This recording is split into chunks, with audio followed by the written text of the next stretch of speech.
All right, everybody, welcome back to the Ludini Rock and Roll Circus Musicians Mastermind, featuring Carrie, J.K., and Joe Freeman, and myself, Lou Lombardi, a.k.a. Ludini. On this week's call, we wanted to give you some fun ideas on how you could entertain fans with fun videos until you are able to get out and play again.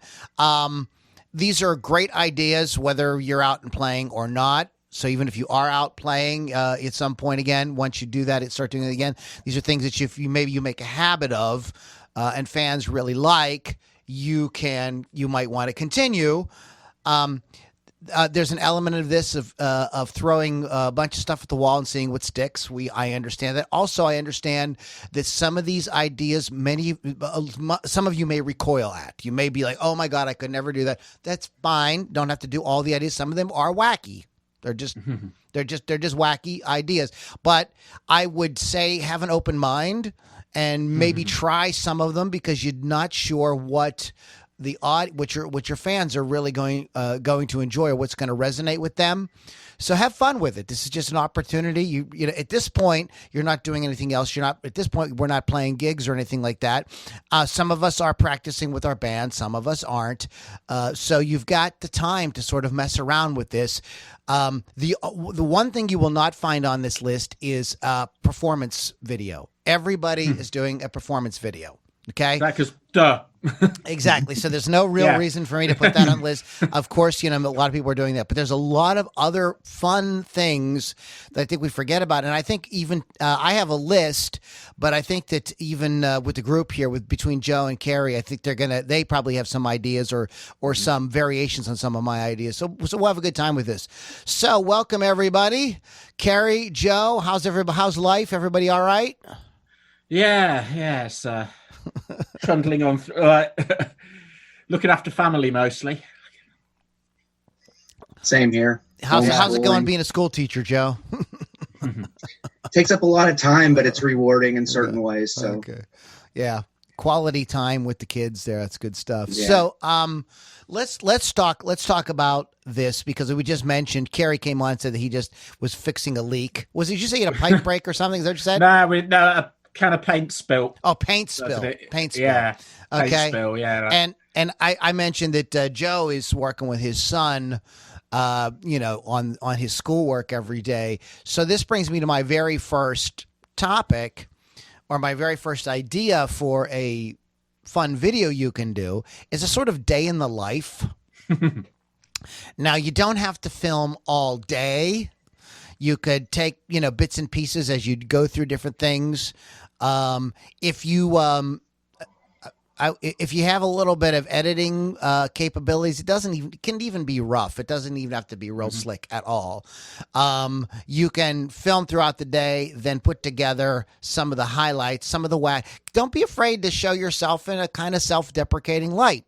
Don't be afraid to show yourself saying something stupid or doing something stupid and having a good laugh at yourself. People love that. They want. Some of the biggest television comedies and stuff on that have ever come out have been showing people in those kind of lights. Now, you don't have to. If you do something super embarrassing, you want anybody to know about that's different. But just a normal day-to-day type stuff. And this lets your fans know that you're a real person. You're dealing with stuff too, and probably could spark conversation. With fans. They're going to say, "Oh my God, I'm going through that too." How are you dealing with it? Well, and they may have ideas, and you may have ideas, and so pretty soon you start to, kind of take these people who are maybe casually listening to you or checking you out, bringing them more into your world. You guys have any comments on that? You want to say anything about that, Joe, Carrie? One thing I'd say about that and those sort of like day in the life things, obviously this is going to tie into what kind of performer you are as well. So I know you said we're not doing performance videos here, but it is going to tie back into the kind of performer you are. And there's two ways you can go with this. If the kind of performer you are is very different to your everyday life, you can deliberately mark the contrast. So here I am out of character. Or you can go the other way and fictionalize in a very wink, wink, nudge, nudge sort of way. Obviously, you're not trying to fool anybody. If you try and fool anybody, that is the absolute worst way to go with this. If you're trying to say, this is my life, and obviously it isn't. If people think you're sort of trying to fool them with it, then they will react aggressively. However, I've said before about the contract, the performer audience contract, where you build up a world that's a lot more interesting than the actual one you inhabit, and they go along with it because it is interesting. Right. So here's the thing: if you're in a death metal band and you'd have lots of skulls and stuff on stage all the time, lots of shock horror stuff, then what you could start doing is just having like very mundane, everyday today things, but then little things are creeping in. Like you're going through the cupboard to make some coffee, and there's a jar of a head in it there, and you don't mention it, you just carry on. Or your buddy comes round, and or there's somebody who is like the odd couple, and you start like writing little bits in there just to slip in, not in like a full-on way, but just as a like messing about sort of thing. And that's what you end up doing there with something that's got little bits of every day in there, but you're obviously messing about, and you obviously.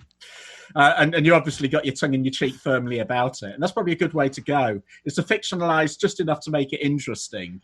Then keep just enough that is real. That's a great idea, Carrie. As you were talking about that, and I was thinking about real life. On the if you're doing something a little bit more real, the entertainment value there is if you are some kind of like serious rock musician, but then there you are changing diapers or something, like all of a sudden, here's the guy in the leather with the long hair and everything, but no, wait a minute, he's got to change a diaper or stuff like that. So stuff like that can be like really fun as well. So there's a lot of different ways to approach it. To like, hey, no, I'm just a normal guy, but like I'm also, so it makes sense. I mean, I think that was part of the fun of like the Osbournes. You had this guy who was just like the Prince of Darkness, but he was a sort of like kind of like bumbling dad. He was kind of like Homer Simpson in real life. Yeah, so. you can use the people in your household and see how much they want to go along with it, and they probably will. If you've got a significant other, give them a part in this. It doesn't even have to be what they're genuinely like. In fact, I mean, like there's an old trope here, and it goes back to Louis Prima and Keely Hawes had this whole bit going on along the time where she was just like really like fed up of him the whole time. So he's clowning around, and she'd basically play straight and just sort of like yell at him or do the bit. So she'd be like the straight person for him to play off of, or just something like, "Are you doing those stupid videos again? When are you going to do the washing up?" Stuff like that, yeah. Kind of like Honeymooners sort of episode. Joe, do you have any comments on this? Yeah, so my son, since we're talking about homeschooling, discovered Funniest Home Videos last night. And that's all about, mistakes happening and people being put in weird situations. I would say when you're cutting your videos, you don't have to be perfect. Don't worry about being perfect. If something happens, it's a little blooper, just roll with it. I mean? Absolutely. They want to see that you're transparent and that you're real anyways, and you never know what little things they're going to find funny or attractive to them that's going to then get talked about and make the video get shared. Great idea. This brings me, because Carrie mentions your spouse, or this brings me to my next idea, which is interview your significant other, or if you aren't with it, say you're living with your folks, or your parents, or your mom or your dad, or whoever your guardian is, about your being a musician, and let them give their sort of like brutally plain, honest opinion about it. And you can make it funny, you can roll your eyes, or you can, maybe it's super supportive, maybe it ends up being very touching, maybe there were great sacrifices that were made, and it really moves people and like really inspires people. There's a lot of, it can be hilarious and it can be very moving. It could be a combination of both. You may not be comfortable, guys. I just want to say real quick, just preface all of these by saying, don't do something you're like completely like, if you're living with your significant other, but you're getting divorced. It may not be. It could be really fun video, but like if you're not comfortable with that, I get. It's going to be real bittersweet, that one, isn't it?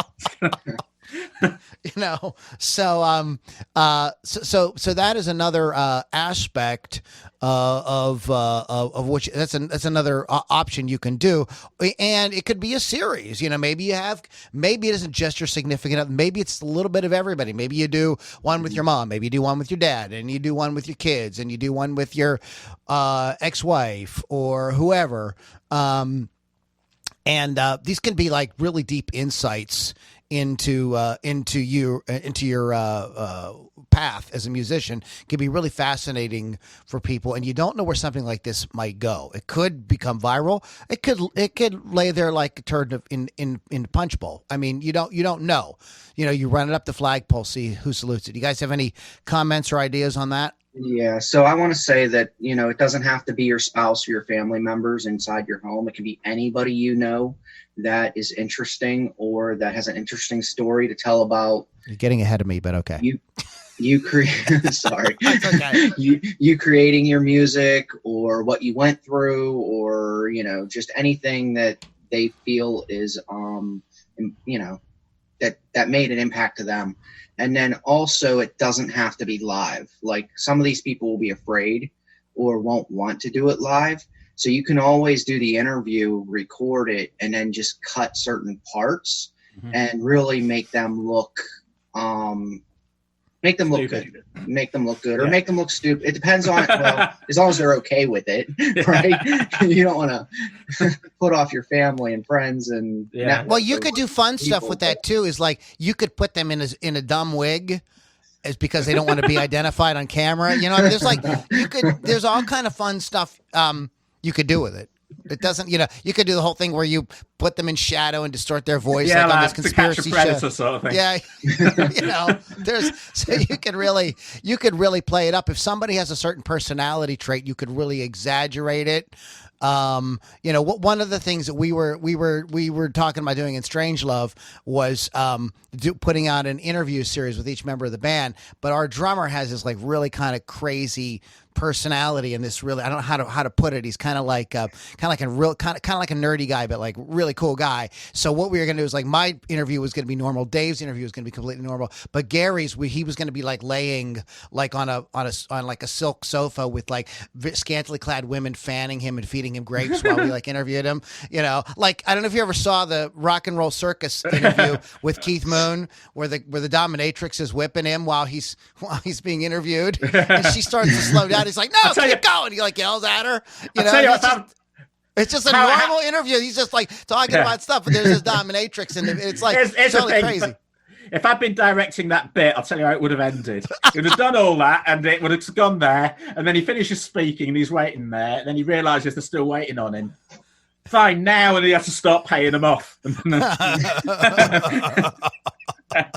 Yeah, so that's just a you can do wacky stuff with it. Don't use your imagination with every single one of these. Have fun with it because it could be all kinds of different stuff you could do. I'm gonna kind of switch it up a little bit from interviewing and day in the life stuff to something a little bit different. Is write a song with your fans. So, I mean, maybe this is something you don't. Maybe it becomes awesome and it becomes a song you actually record. Maybe it just becomes a kind of a novelty thing. Also, by the way, Joe mentioned a live thing. None of these have to be live. If you don't want to do them live, if you're uncomfortable with live, you can, put it. You could do like a video series on the song, have people comment, except go this back and one. forth. Well, you could. If live would be better for this, but if you don't want to do it live, I think live is best for this. But if you don't want to do it live, you could do like a little video series. We do a few minutes. You post it on your Facebook group, get the comments. You could go back and forth. But Carrie's right. It should probably be live. Some of these work best live for sure, but they don't have to be. So the song could be anything. It could be It could be something seriously heavily in your genre. It could be a kind of a novelty song about like maybe what's going on in the world. It could be if you've done a day in the life and there's some stupid thing that maybe everybody latched onto. Maybe you guys write a song about it together and you have fun with it, and it keeps people engaged. One of the things that I was doing in my group last year was as the songs that I wrote with Keith, I wrote them in real time in doing Facebook Lives, and I got messages, private messages and emails from people saying like, this was absolutely fascinating. I never understood the process. This was so cool to hear this go from just some kind of guitar riff that you were working out to like produced thing with musicians playing and lyrics and stuff like that. I got really good feedback on that. It probably tells me I should do more of that. So don't be shy about stuff like that. I mean, if you're shy about it, then don't. If you're too shy, then just don't do it. But it is a legitimate thing. Comments, questions? I actually have a question. So does this kind of go hand in hand with like the cover by fans? So like you would do a verse or a chorus and then take it as far as you got it, like on a video, and then ask your audience like, hey, you know, what do you think the next part of this should be, or how would that work? Like, would they feed you videos back of them like playing the next verse? I didn't do it with them feeding me videos back, but I would play this and I go, what do you guys think about that? Okay. And there'd be comments. Yeah. I like that. That sucked. Play that faster. No, change that. No, I like the first beat you used. No, play the first riff, or that second riff was better.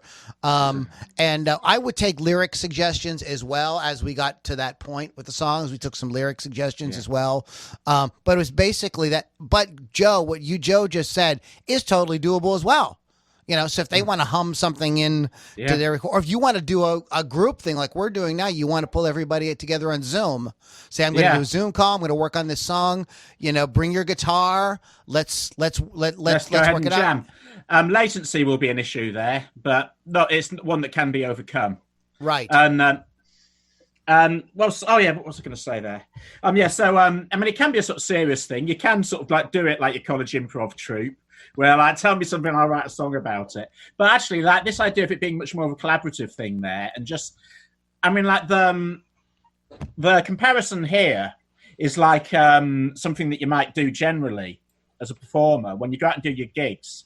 Something you do if you don't have one already in your town would be to start up an open mic somewhere, or better still, set up a jam night, and one could be the other, where it's an open mic night, but the other thing we do is people just get up and join in and play together.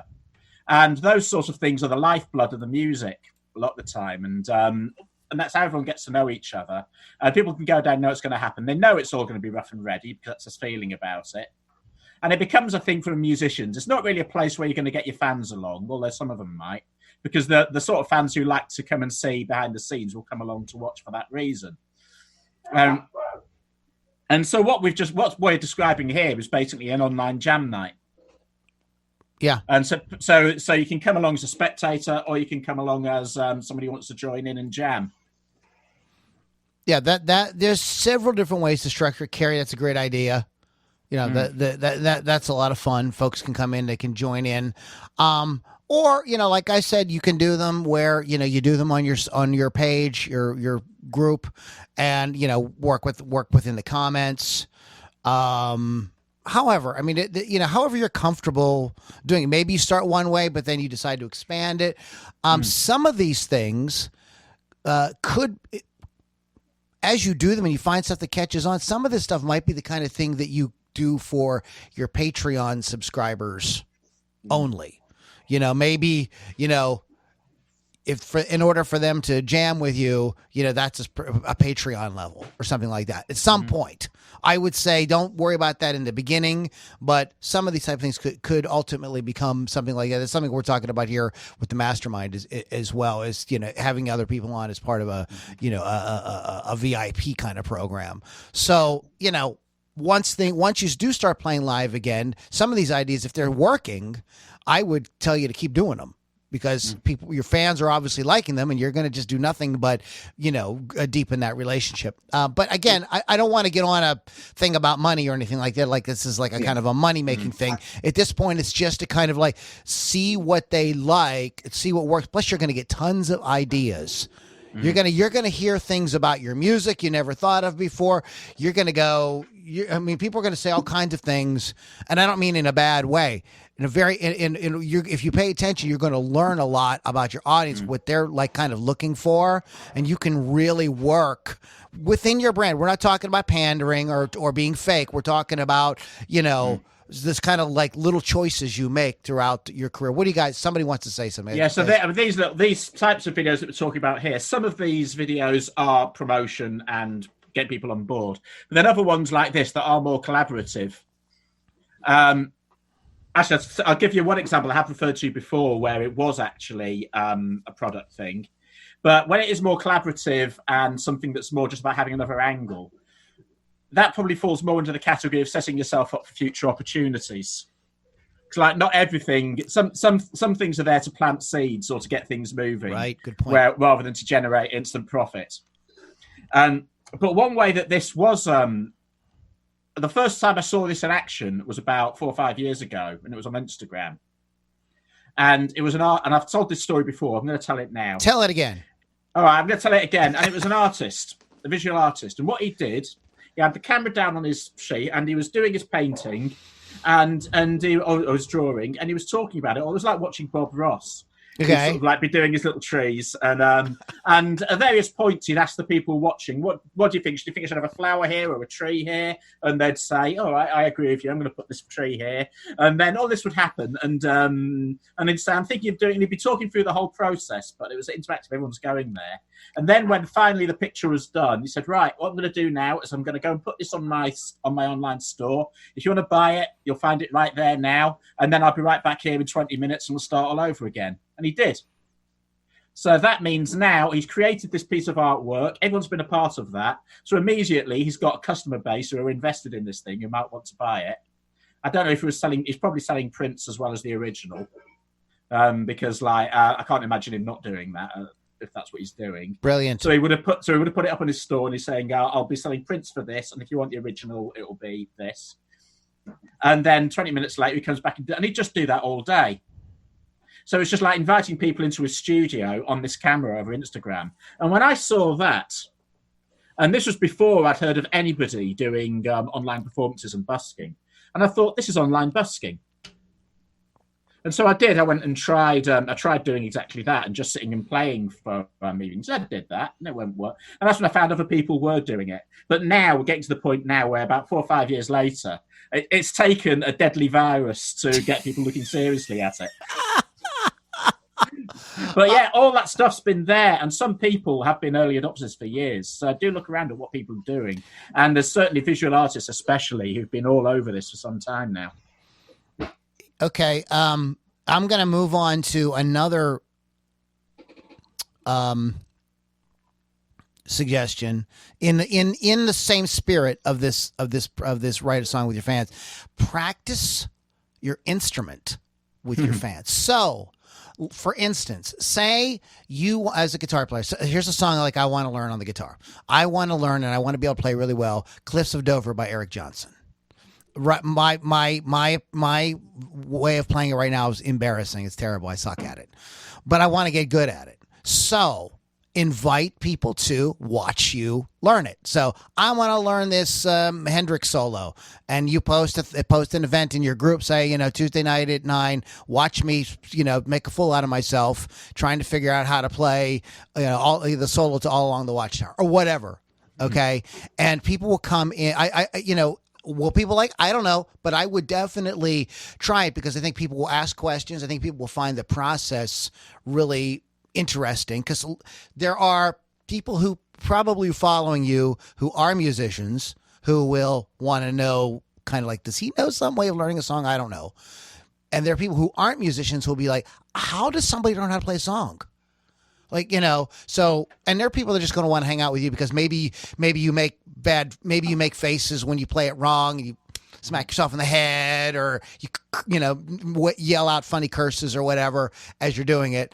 And whatever your instrument is, if you're a vocalist, same thing. I'm going to be working on Bat Out of Hell by Meatloaf. Come hang out with me while I do it. And some people just want to hang out. Some people will ask questions. Some people have good suggestions. Is it just a different thing you can do? Any comments on any of that, guys? That one, we'll call technical practice, which is some songs you aren't necessarily going to perform, but you do because they're going to improve you. Mm-hmm. Actually, that really is letting people have a look at the inner workings there, because that's stuff that the general public don't know happens. As far as they know, we have an idea for a song we want to do, and then it just happens like magic. And that's how talent works. And you can say, no, it really isn't. It really isn't how it works. We have to work. Even if you're a punk musician, you're doing something that looks haphazard. A lot of work goes into making that haphazard looking thing that's best as good as it can be. So in that example there, you can go deep on.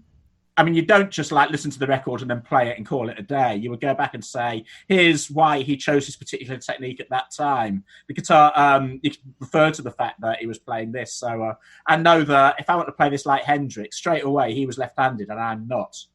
So how's that going to affect my interpretation of this? Right. And so you might talk about little things that he chose to do there and say, I'm not going to do it that way but instead I'm going to sort of like do this. You might talk about little things around it. Another thing, this is not going to be for everybody. This is going to be deeply boring for a lot of people. Yeah, but for a few other people, it's going to be fascinating. Yeah, and especially if you show that why you would go to that extra level there, and if you are going to go down this path, for that, don't dumb it down at all. Actually really do go in there and just show just how much work you actually put into what you do, because a lot of people just think if you're talented it's magic, it just happens. This is your chance to prove no, actually I do a lot of work with this, and however talented you are, it means nothing if you don't work at it. Don't do it in a lecturing sort of way, but just show how interesting it can be. And if you're practicing properly, it does take you off and down all sorts of rabbit holes. It's probably a good idea if you're going to do this, though, to structure down roughly where you're going to go with it in the first place. Right. And figure out your own skill level on something, so that, like, for instance, that Cliffs of Dover, like, that's very ambitious. I would probably make sure that I kind of had a handle on it before I started getting into the minutia of it in front of people. I might want to do that. Or I might want to pick something a lot easier, so that I can learn it and demonstrate it in 10, 15 minutes, as opposed to something that takes, or maybe not, or maybe I do a series on a complicated piece by Yngwie or Alan Holdsworth or something like that, and people see how complicated it is, and then maybe they come away with a greater appreciation and realize that, like, oh, those Patreon dollars he's asking for, oh, I see why, man. This is a lot of There's a lot of blood, sweat, and tears that goes into stuff like this. So there's a lot.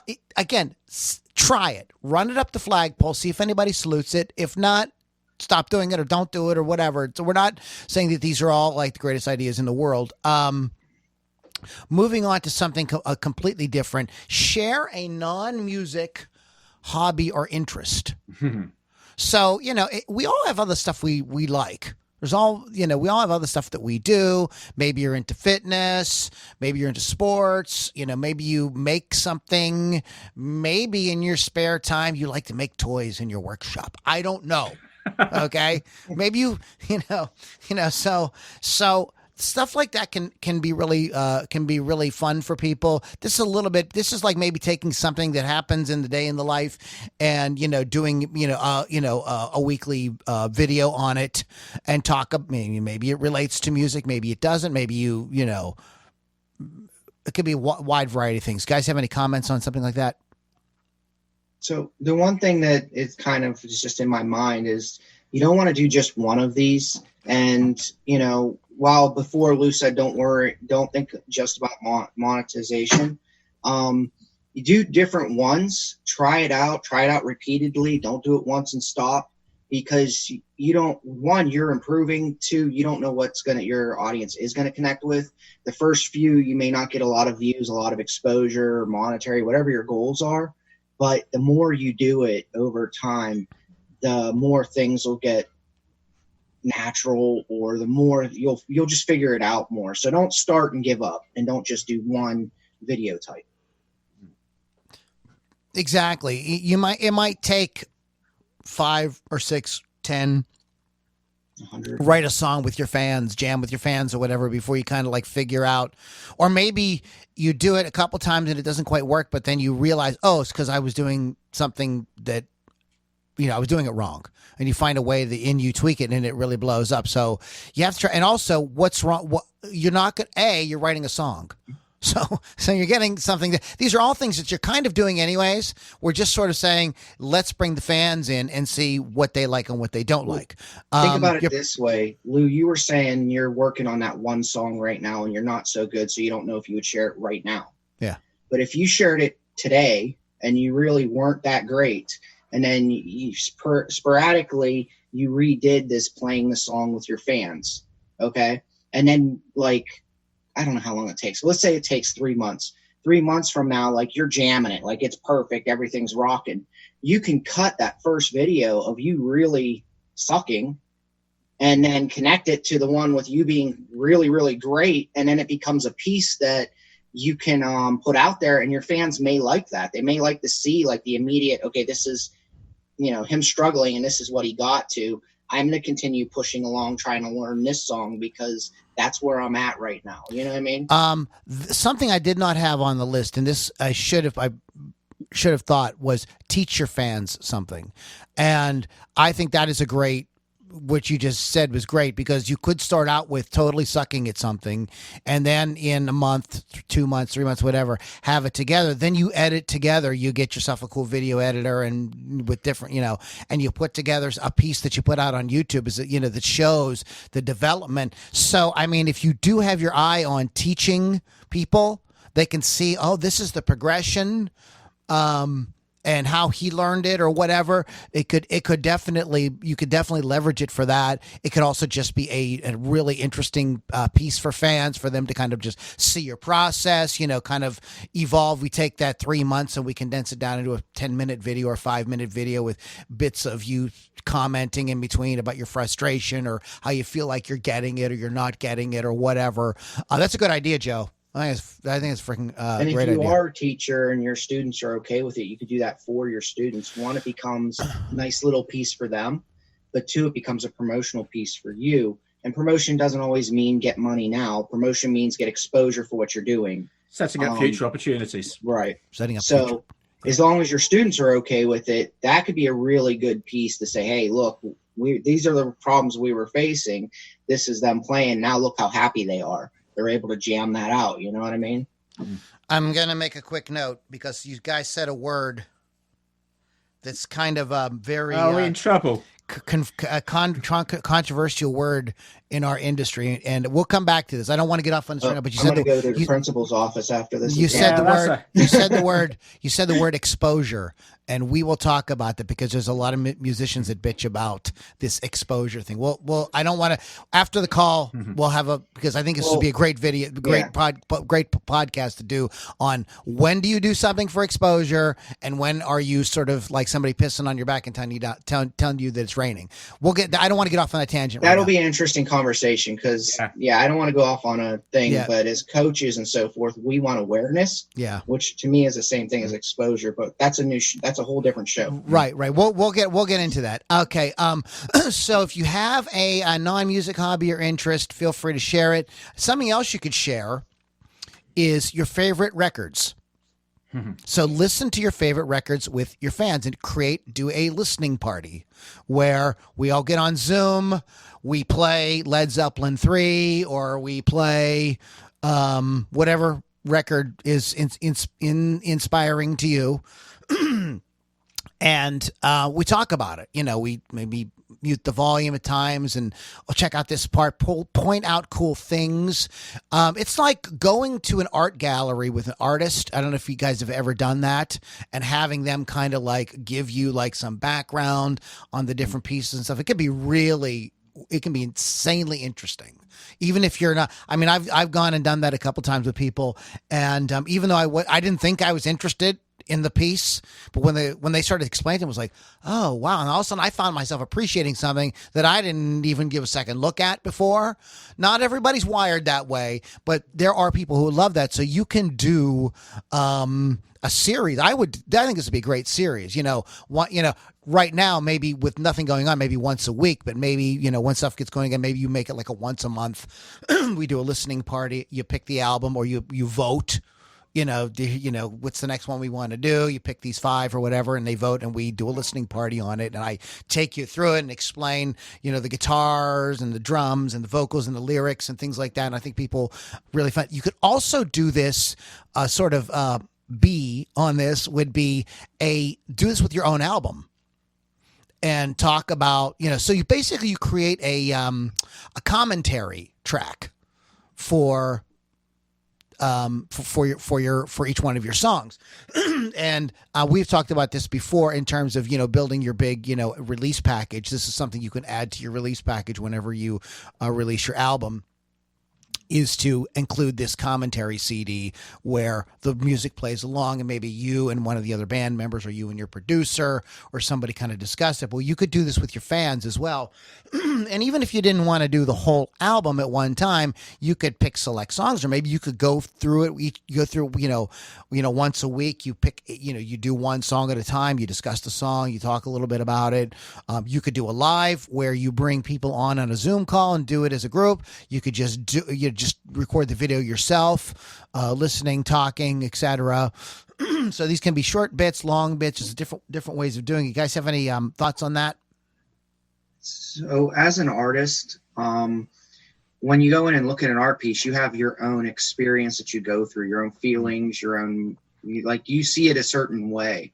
But when the actual artist who did it comes over and talks to you, you see that piece of art from a whole different light. It gives you you see like their world and their spin on it and their emotions. And then you kind of tie that together, which gives you a deeper connection to the artists themselves, because you just had an experience. Now they're telling you about the artwork. It really creates a cohesion between the two of you. With your music, it's the same thing. Like if I hear your song, but then you tell me what made you write it, what you were feeling when you wrote it, why, you used a higher pitch here or a lower pitch there, then it really creates that same cohesion. Did I say that right? Anyway. Yeah, no, that's good. Another great thing that comes into that is, I'm coming back to Bob Ross again now, is the happy accidents. Now, happy accidents are a lot of, often the things that make tracks when you're making them. And there'll be something that just happened, by accident. It's where something went wrong during the production, but you ended up keeping it. And one of the classic examples of happy accidents in music, there was one that I don't know which one it is, but there was a particular Yes track where they had a tape loop on there, and the studio gave the job of splicing the tape, cutting the tape and sticking it back together to a new guy who messed it up. So what they ended up with on this loop was something like an 11/8 bar. Which is off of the beat, and 11/8. Wow! This was happening right at the end of. It was Yes, so it was completely plausible that it was what they meant to do all along anyway.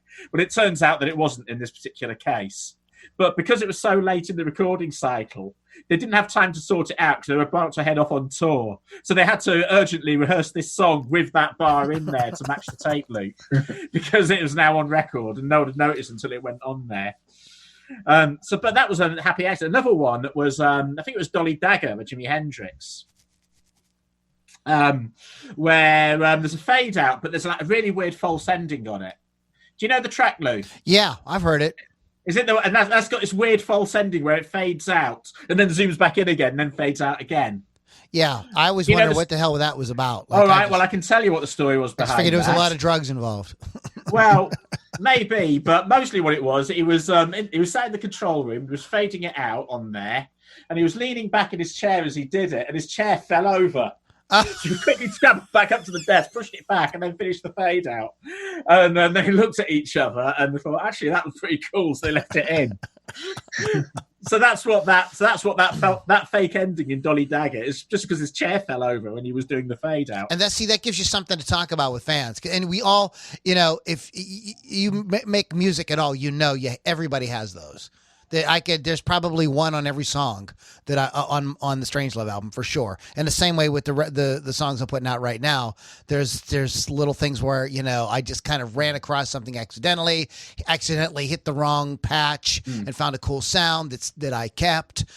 whatever, hooked an effect up the wrong way, I'm making air quotes, way, and caught a cool tone or something like that. So tons of stuff like that. So you could get into that minutia with your fans, or as Carrie is an expert, he's kind of a musicologist of pop music, listening to an album with him, he could be pointing out all kind of really cool stuff that gives you like a new appreciation, like that Yes song, like that Jimi Hendrix song. So if you, you can mix it up, do some of yours, some other people's, and to kind of go along with this same kind of idea, but another video you could do all together is, and we talked about hobbies or interests outside of music, again, try it. Okay. I know some of these ideas seem kind of wacky to some of you guys, and some of you people are going to be like, that's stupid, I'm not going to, then don't do it. If you think it's stupid, don't do it. But another idea would be to watch, if you're binge watching something on Netflix, Shudder, or Amazon Prime or something right now, or Disney Plus or whatever, watch it with your fans, and you could do like a mystery science science 3000 kind of thing, get silhouettes get the band together. Well, there's a video, there is a channel where it's three guys, it's like three kind of redneck dudes watching Ancient Aliens. It's a YouTube channel, and they got thousands and thousands of views and comments, and people love it because these guys are making these goofy comments. Like large shoes. Yeah, that happened to Mildred one time. She was driving in the hills, and this flying saucer came down. Stuff like that. So so it could be funny. Or you could watch a bad movie and do like a mystery science 3000. You could watch something you like and talk about why, put on maybe, Taxi Driver or The Godfather or whatever, and do it with fans, create a Facebook group, put it in your private Facebook group. You wouldn't want to do this in general. There's copyright things, guys. So you got to be a little careful about how you share and where you do stuff like this. Doing a private Zoom call, nobody's going to care. And then you share it on an email or something. You can make it an unlisted video on YouTube just to have it. But if you do stuff like this publicly, you got to watch it because you can get your hand slapped. Yeah.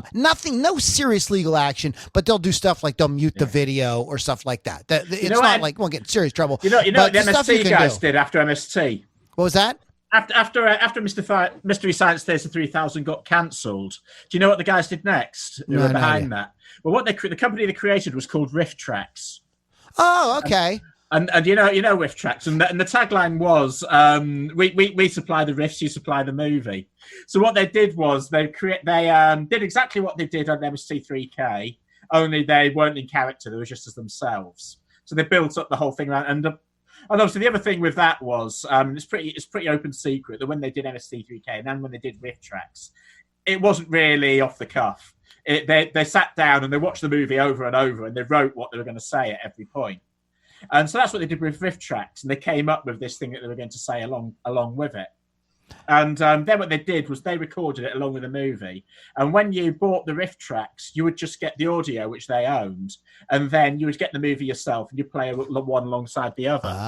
So that's how they kept their company going without having to pay copyright. Yeah. And in the end, when they got picked up on Amazon and other channels, then it was up to whatever channel was broadcasting it to get the rights to the film. To put the movie in. I love the horror host stuff. Like Joe Bob Briggs. Yeah. There you are. That's a great. That's on Shudder, and that is a really good example. I wasn't even thinking about it. That's a great way of doing something. But the thing with that though, the frustrating thing certainly in this country is whenever Joe Bob Briggs does a new series and they advertise it on Shudder, we don't get to watch it over here because they can't license it. And so there'd be great gaps in the series. And I think at one point, one of the series they did it where it was just his bits, but not the movie. But I thought, no, this just isn't working. I want to watch the movie with him. I love his comments on it. Yeah.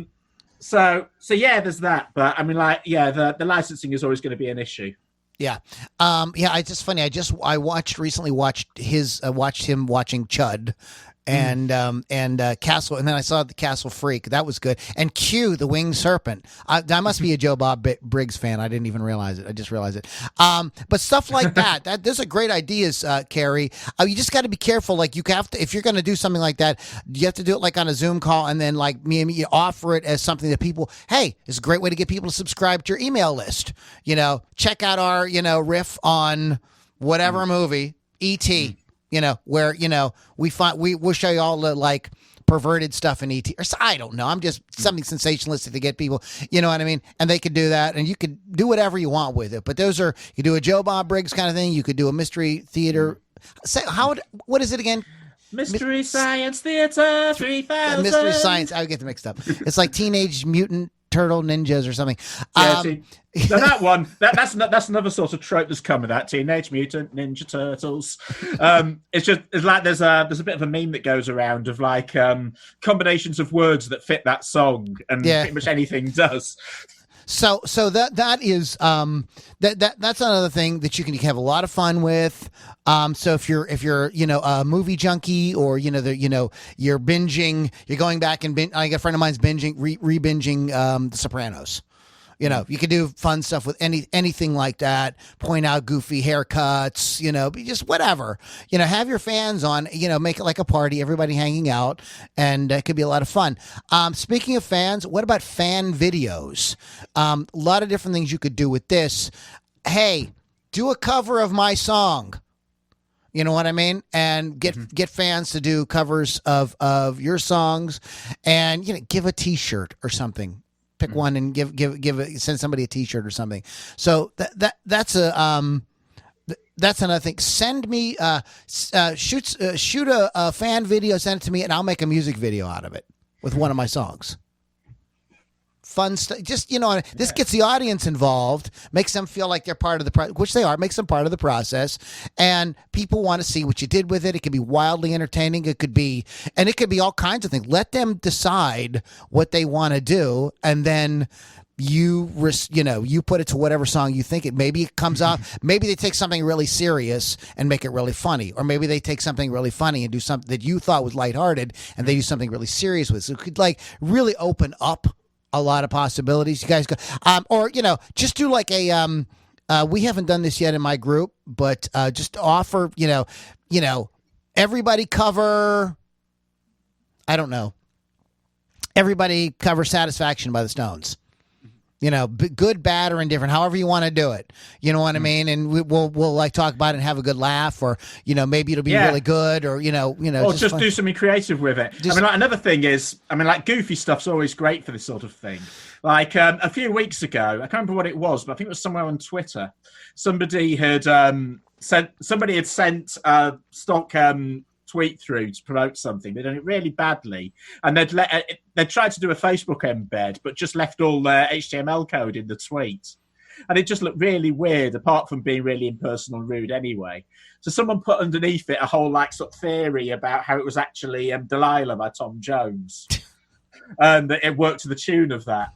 So I just grabbed my ukulele and just sang it to the tune of Delilah by Tom Jones and said challenge accepted. And I got so many followers out of that. Just this daft little thing that we just did.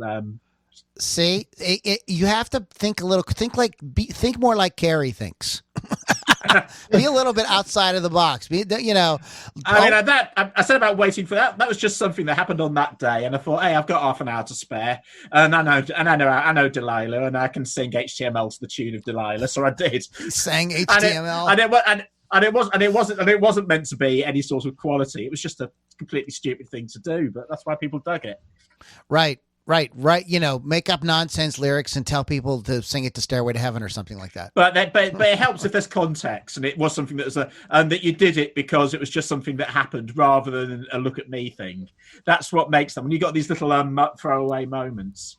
Well, that type of stuff you have to just kind of keep your eyes open for, and you can't necessarily plan. But we're trying to get something that people might be able to do consistently. But yeah, so fan videos. And any other, Joe, any ideas on fan? You got anything you want to add to that? No. No. Okay. All right.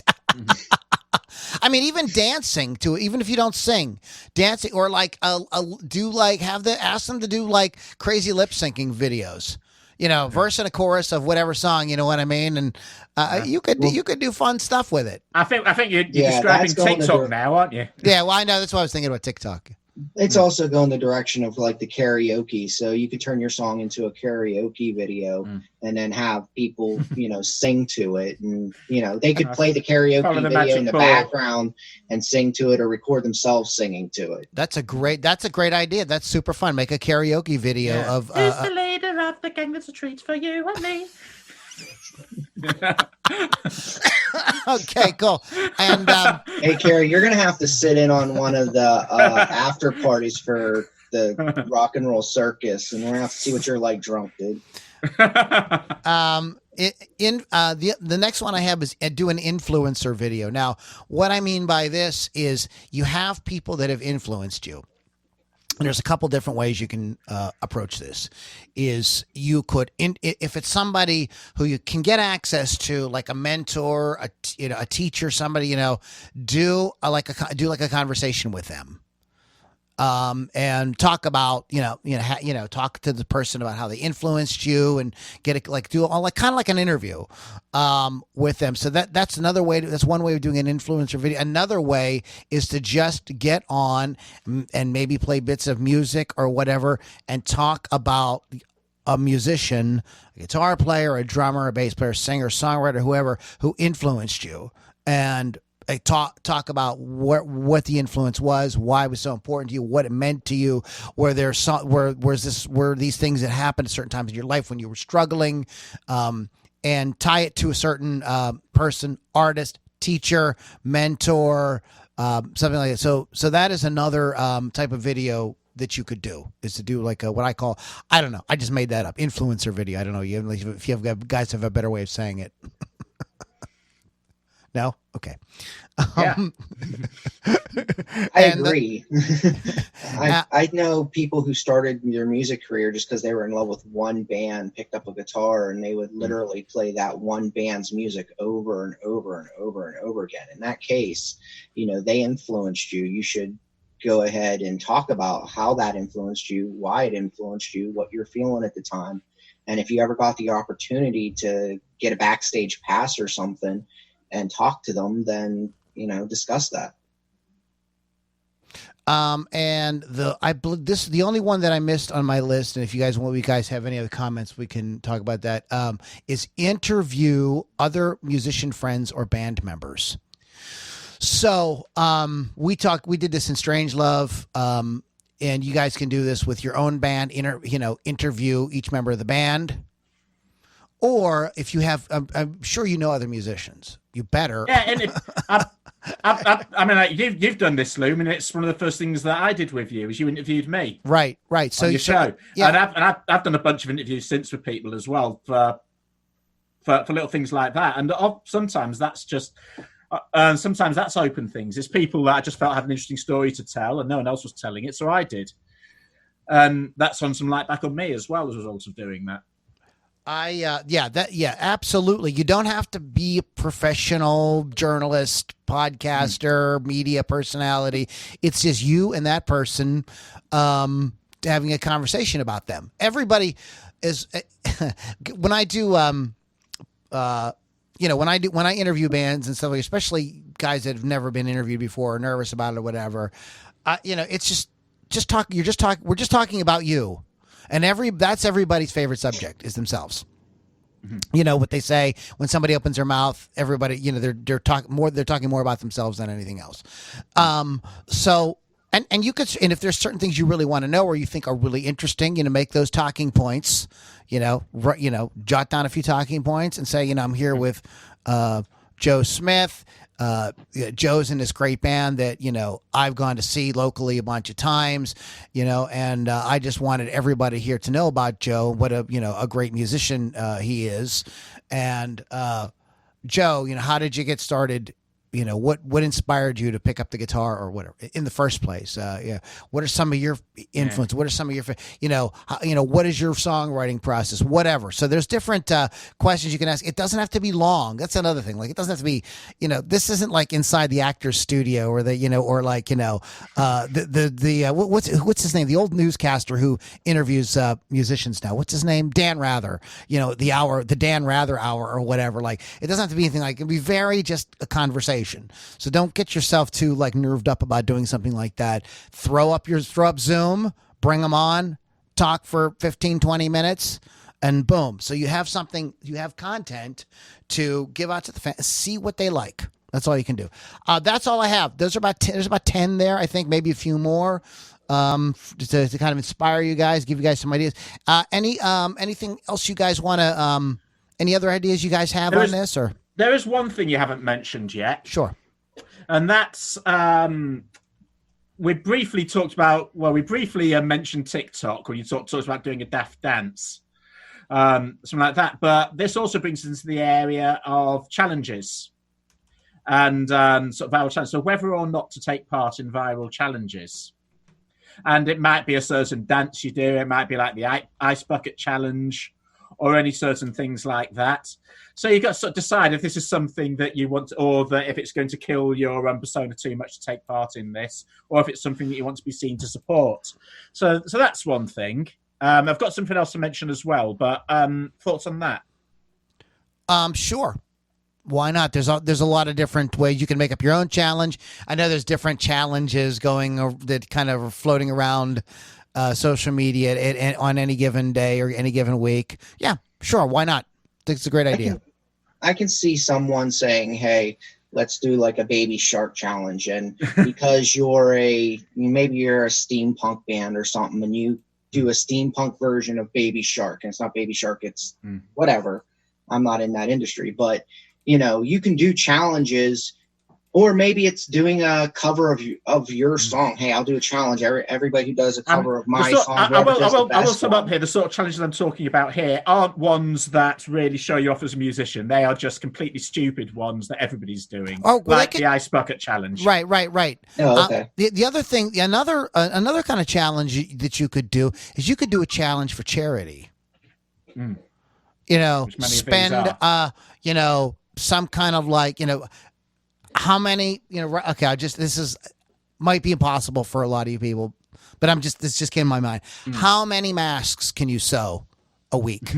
Who sewed the most, so sewing masks or handing out masks or, handing out food or, like right now, where I have my brick and mortar, across the street, there's like an empty lot there, and every day a different restaurant comes out and hands out free, meals. Okay, so that could be a kind of challenge. Like, how many free meals could you distribute to people who are, quarantined, can't get out, maybe because they're elderly or whatever, they don't want to, so how much money could you raise for your local food bank?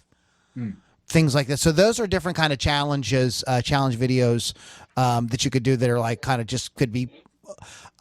You could tie them to what's happening, and you guys may be listening to this a year from now. So whatever's going on in a year from now, or maybe everything's cool again, and there's always people in need. There's always nice things, the smile challenge, the hug. Hugging is not a thing right now, unfortunately. Bad example right now. But maybe it's a bad example right now. But there are different. There's and I know this is a stupid commercial. It's probably fake. There's a guy that his claim to fame was he handed out Hershey bars everywhere he went, and now Hershey's knows him. And now that could be something they just made up for the commercial. But again, that's the kind of thing like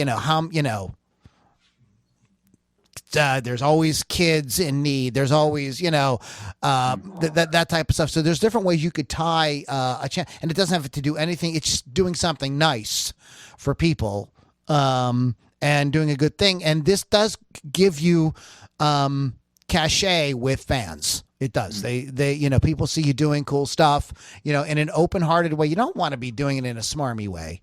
No. You don't want to be doing it to just kind of show off, like, just because, you think is.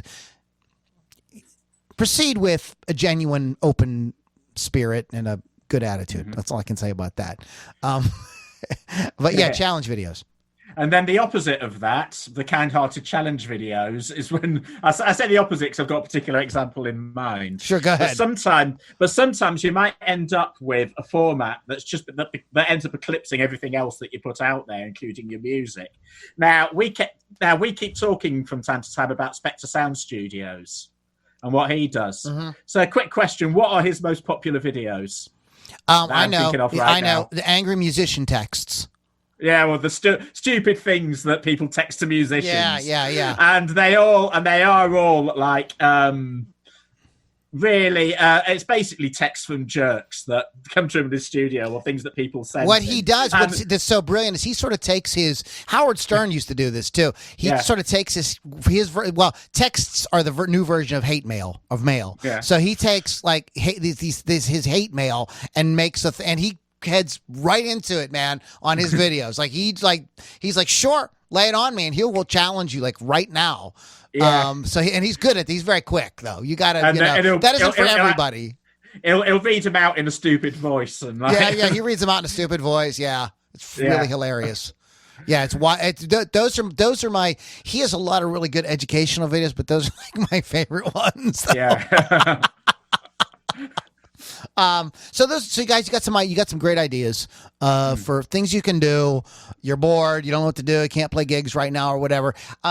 Yes, of course, be writing new songs. We talked about that, and recording. Yes, of course, do some, Facebook Lives where you performance videos, whatever. But you can do fun stuff like this, and this is going to set you apart a little bit from the guys that are just, I'll do a cover, I'll sing a cover every day. Well, that's cool, sure. But these are a little bit different. Yeah, what else you got? Let's make it fun. Let's get the audience involved. Let's have a good time with it. My name is Lou Lombardi, a.k.a. Ludini. You can get a hold of me at LouLombardiRocks.com. That is our sort of go-to at the moment. So, guys, check that out. Carrie, JK, how can people find out more about you? KJKmusic.co.uk. And Joe Freeman, who's not a free man at the moment. OrangeTreeMarketing.com. OrangeTreeMarketing.com. All right, guys. Just hit me up there. Check it out. We have a lot of cool stuff coming up in the future. And I think next week, let's do this. Next week, let's talk about this idea of exposure. When is exposure good? And when are you sort of just kind of being schnookered to do stuff for free because, somebody wants you to somebody doesn't want to have to pay you. Okay. So we'll I think that's good. That'll be next week's show. You guys okay with that?